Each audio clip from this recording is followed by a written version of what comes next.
All right, what is good, ladies and gentlemen? It is the Master Reviewer back in with another review, and today, because it's technically the morning, is 4:22 a.m. I did sleep. I want to point that out. I am not staying up late to make this recording.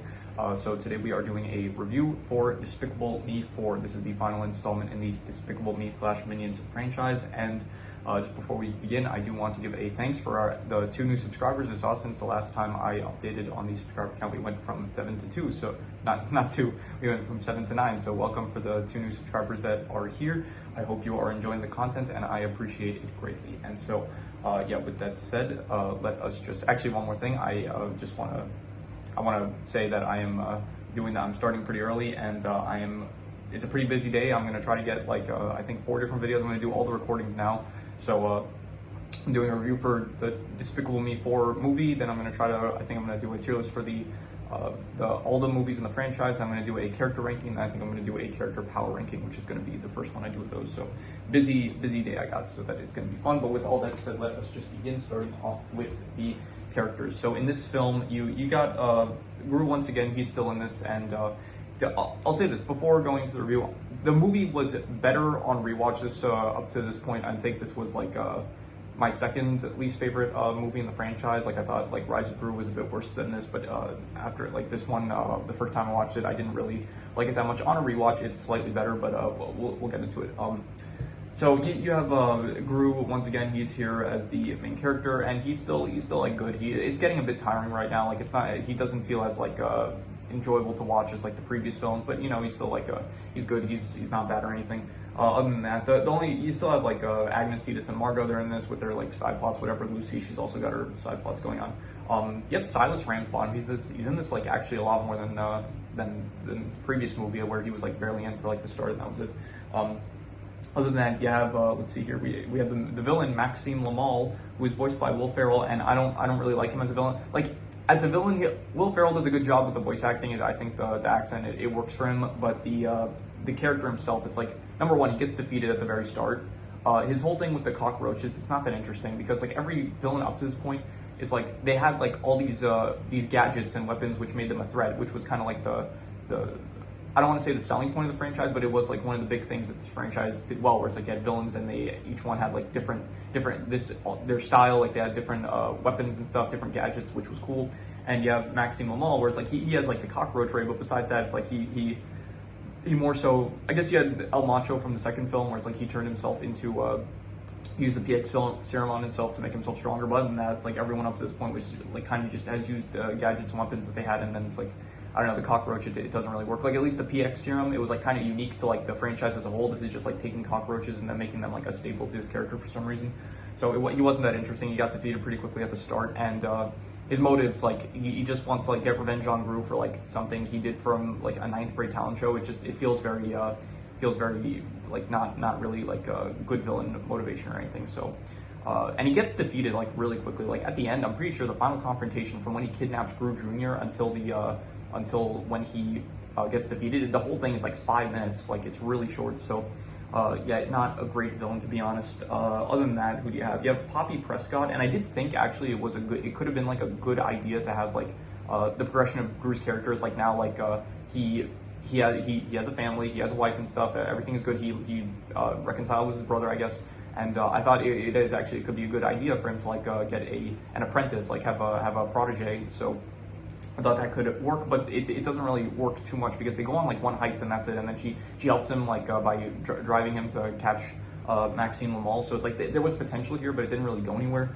Other than that, you have, I guess, her parents, which were who were they? Patsy Prescott and Perry Prescott, which I will note. Perry Prescott, he is voiced by Stephen Colbert, which I did not realize the first time watching this, so I'm pointing that out now.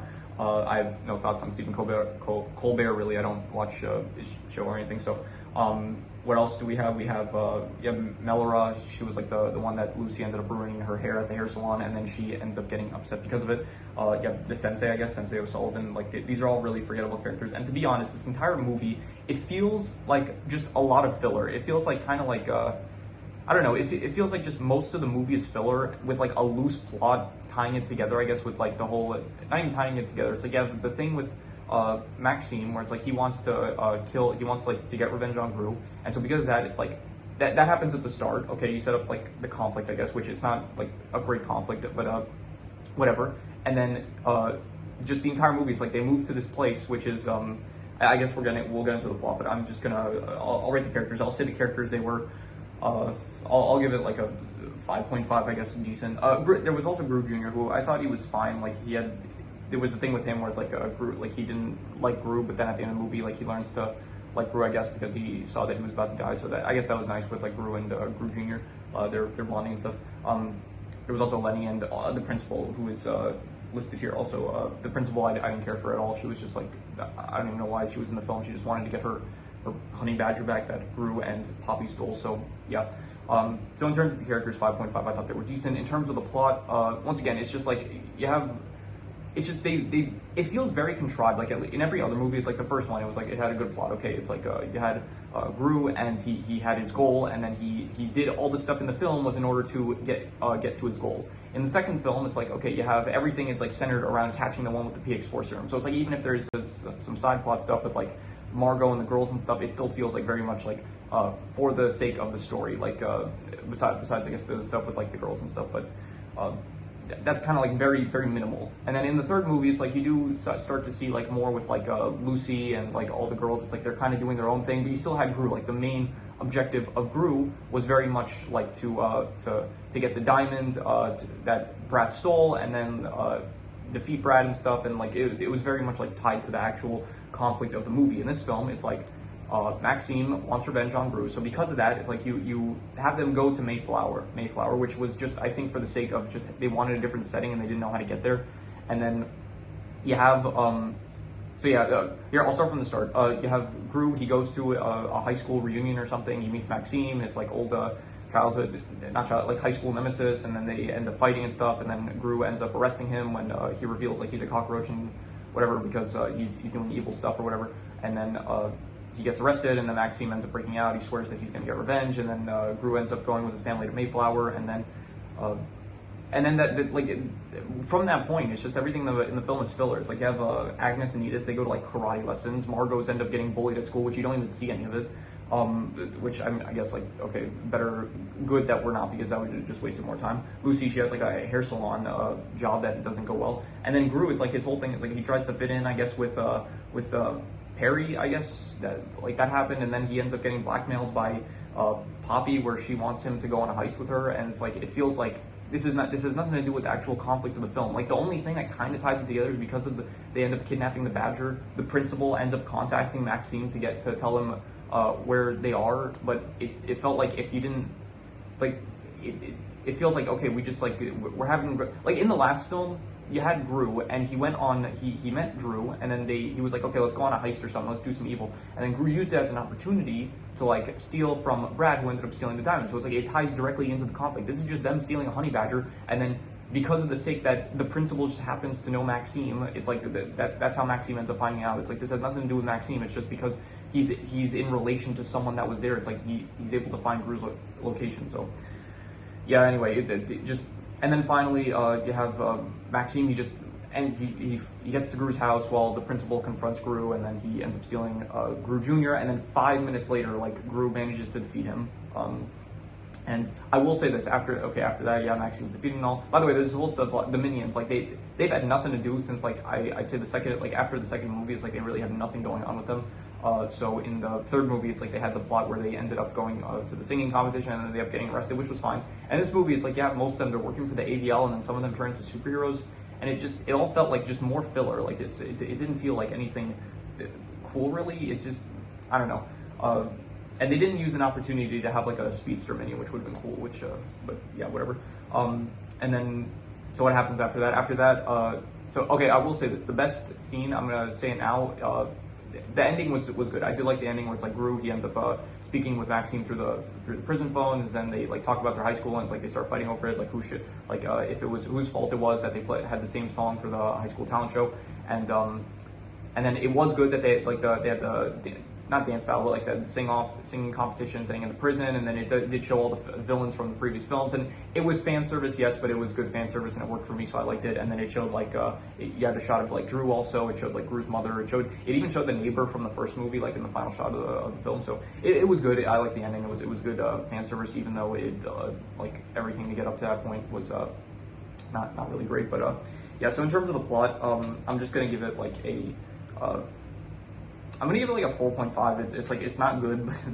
I'm not gonna call it bad, but it's like it's very much just filler. It's like I don't know. It's like you're watching like Naruto, and you're watching like the whole thing, and the Naruto has like a lot of filler, I'm pretty sure. So from what I remember from watching it, and then so it's like you watch. It's like the parts that are related to the plot. It's like, okay, this is good, but then it's like everything else. Like when you're just waiting to get back to the plot, and you have all these like filler stuff going on that you just don't care for really. So yeah. Anyway. The settings, it takes place in Mayflower, and Mayflower is not really great. I didn't like it. It's like all these suburban areas, and it's not as good as anything up to this point. Like the first film, you had some good settings with like Vector's Lair, Gru's house and stuff. The second film, it had like Paradise Mall. The third film had like some great locations with like Fredonia and like the start set piece, and then the final set piece with Hollywood and stuff. This is just like a bunch of suburban areas, and then like Gru's school of villainy and stuff, which I don't know, it just feels like tacked on or something. Yeah, so I don't like the settings. I would call them. I would call them, I don't know, I would say like between a 4 to a 4.5. I'll be generous and give it a 4.5, not good, but yeah, I don't think that, yeah, just not good settings, to be honest. In terms of the comedy, also even in the movies, like with the comedy, like at no point can I think of like a joke where I really laughed at. Like none of the jokes here feel as memorable as like the previous films. It didn't feel as funny. It feels like kind of just like played out at this point. It feels like kind of like I'm getting like tired of it. Like maybe it is part of the burnout because I just watched like all the films in the franchise, and so it's like by the time I get to this film, I'm kind of tired of like this franchise's comedy or something. But I don't know, I can't think of like anything off the top of my head that was like really funny per se. So because of that, I'm just gonna give it. It's like forgettable, I guess, the humor. So because of that, I'm just gonna give it. I'll give it a 5, like not good or bad, because I can't think of anything that was. I can't think of anything off the top of my head, but yeah, that should say something. So the action, like there wasn't even there wasn't really any action. Like there was like, I guess, Gru and Poppy, like they break into the school, and that's it. And then the final confrontation between Gru and Maxine, which was fine. It was like, I don't know, I'd give it like another 5 out of 10. Like it wasn't good, but it wasn't bad, I guess. Like it was all like there weren't any cool gadgets either, really. So that is a shame. Like the previous films, like the staple for this franchise was like a lot of the gadgets that they would use.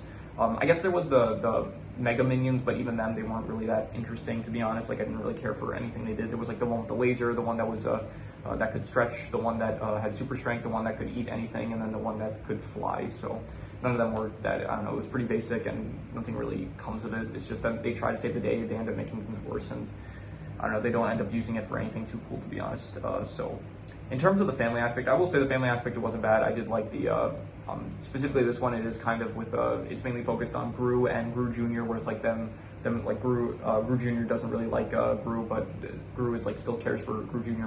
very much. And I will say it is very good at the end, where it's like he's about to fall off, like Maxine's about to kill him, and then Gru says like, it's okay, like your dad loves you or something like that. That was great. I like that. And so I will say that the family aspect, I will say, is and it was nice also seeing like to see Gru's like progression, where it's like you see like finally he's at a point in his life where he has a family, he has a wife. It's like it's all nice, and I like it. So I'll say that the family aspect was 6 out of 10. I would say it was above average.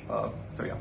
In terms of the worst thing I will say is just all the fillers. Just you don't care for it, to be honest. It's like just so much. It's like take like from the second film the thing with like Margot and like Antonio. Take from the third film the thing with like I don't know, Agnes trying to find like a unicorn, which by the way Lucky is in this film, which I did appreciate. So take like all that stuff, all the filler from the last movies, and then just like make it like 70% of the film. If I think if I'm being generous, it's more like 75 or 80, something like that. It's like there's just so much that it's like it just doesn't feel like it should.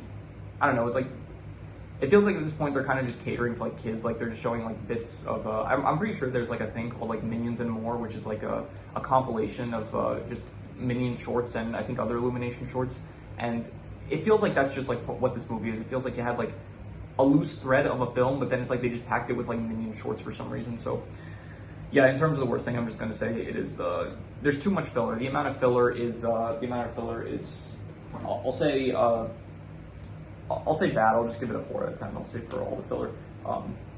In terms of the best thing, though, I'll say the best thing was probably the ending. I did like the ending. It was like very fan servicey, and but you did see like all the characters from the previous films, and I did like it. It did feel like I guess you could say it felt earned because it is like the what is this, the sixth installment of the franchise. I'm pretty sure.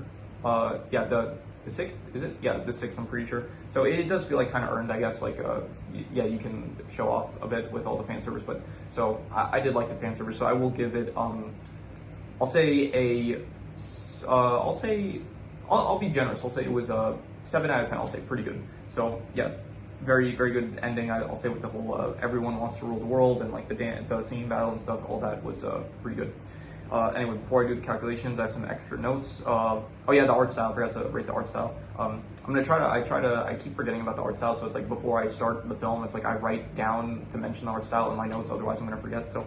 The art style, I would say, it looks much more like the exposure is much higher in this film, and it like kind of looks more polished. So I'll say the art style is like a 6 out of 10. I'll say it's like above average. It definitely looks like kind of different than the previous films. I'll say that. So, for some reason, also I keep confusing Will Ferrell and Pharrell Williams. I keep getting their names like not confused, but I keep mixing them up because they sound kind of similar. Pharrell Williams, who's the one that does like a lot of the music for this franchise, Double Life is a banger. Love it. It was one of my favorite songs from last year, and yeah, I still love it. It's a great song. So that was a good song. It is kind of weird, like the continuity of like the Despicable Me movies with the Minion movies, because it's like they cut between like Minions and then Despicable Me 3 and then Minions Rise of Gru and now Despicable Me 4. It's like the Minions movies are all about like the Minions finding and like Gru becoming, it's like the origins of how they became villains, and then you cut to the Despicable Me movies where it's like ever since like after the first movie, it's like Gru's like a hero, he's not even a bad guy. So it's like, it's kind of weird with the continuity of those, but yeah. What else that I didn't mention? I did like the sandwich that Silas Ramsbottom he was eating that looked good and made me want a sandwich. Yeah, that is pretty much all the notes I wrote down. So I am going to do the calculations. So King Crimson. All right, so it ends up coming out to about a 5 out of 10, which would be not good or bad. And I guess like if you ignore all the filler, or even if you watch the filler, like the filler, I guess it can be enjoyable if it's like you don't really, if you enjoy. It's not like unenjoyable, but it's just not as good as like the previous films with like what it had going for it. So because of that, I'm just gonna say that like I would say a 5 out of 10. Yeah, I guess it's not good, but it's not bad either. I think 5 out of 10 is like perfect. I think that's like just the right amount to give this film. So I would give it a 5 out of 10. I thought it was not good or bad, and yeah. So yeah, if you have any recommendations, any movies, shows, anime, video game stories, anything that you want me to review, leave it in the comments and I will maybe possibly check it out. But with that said, that is pretty much all there is to it. So let's leave it at that.